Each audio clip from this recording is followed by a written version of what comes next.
જય દ્વારકાધીશ મિત્રો, જય ગૌ માતા. સ્વાગત છે તમારું આજના એક નવા વ્લોગ ની અંદર. અને આજે આપણે શૈલેષભાઈના ફાર્મ ઉપર આવ્યા છે, કેપી ડેરિયન ફાર્મમાં. અને આ ગૌશાળા ઉપર એક વાછડો અને 2-3 ઘોડી લાવેલા છે નવી. તો આપણે આ વિડીયોમાં આગળ જોઈશું. તો ચાલો આપણે વિડીયોમાં આગળ જોઈએ. કેમ છો શૈલેષભાઈ? બસ મજામાં હો ભાઈ. આવો. હા. આ માધવ નામનો બુલ અમે લાવ્યા છે, વાસડો નાનો. હા. અને બહુ શાંત સ્વભાવનો છે અને બહુ સારી બ્રીડનો છે. તમે જોવો મારી યાર કેવી રીતે રમે.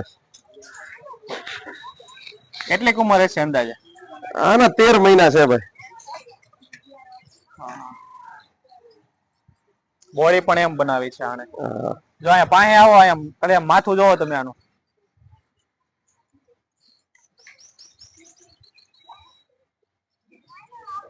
આમ જો આમ એક વેત કરતાય મોટું થાય એમ.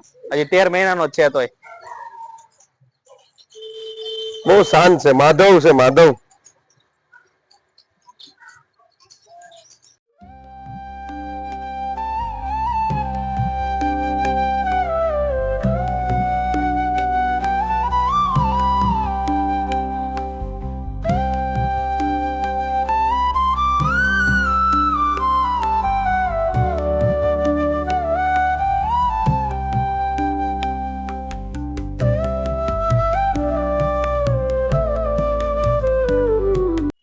તો મિત્રો આપણે પાછળના ભાગમાં આવી ગયા છીએ અને શૈલેષભાઈ એક નવી ઘોડી લાવેલા છે. તો એ ઘોડી વિશે પણ થોડું ઘણું જાણી લઈએ, કઈ લાઈનની છે એ પણ. તો ચાલો.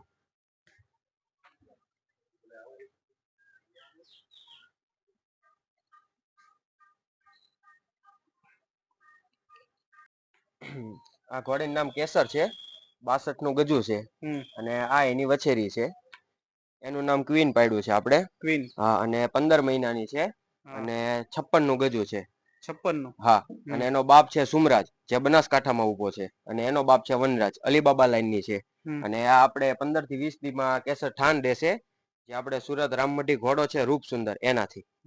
15 દિવસમાં ઘોડી ઠાણ દેશે ને હાવ શાંત સ્વભાવની ઘોડી. ઘોડીની ઉંમર કેટલી હશે અંદાજે? ઘોડીની ઉંમર અંદાજિત 9 વર્ષ હશે. 9 વર્ષ. આ ચોથું થાણ દેશે. હા. આપણે વછેરીની હાઈટ જોવો. વછેરીની કેટલી હાઈટ કીધી તમે? 56, 56. 56. 14-15 મહિને. આનો કલર કયો કહેવાય? આ યુનિક કલર છે. ઈ કલર હજી આપણે થોડોક ખુલશે, હા. લાઈટ ગ્રે ટાઈપ થઈ જશે. આખો કલર ખુલી જશે હજી.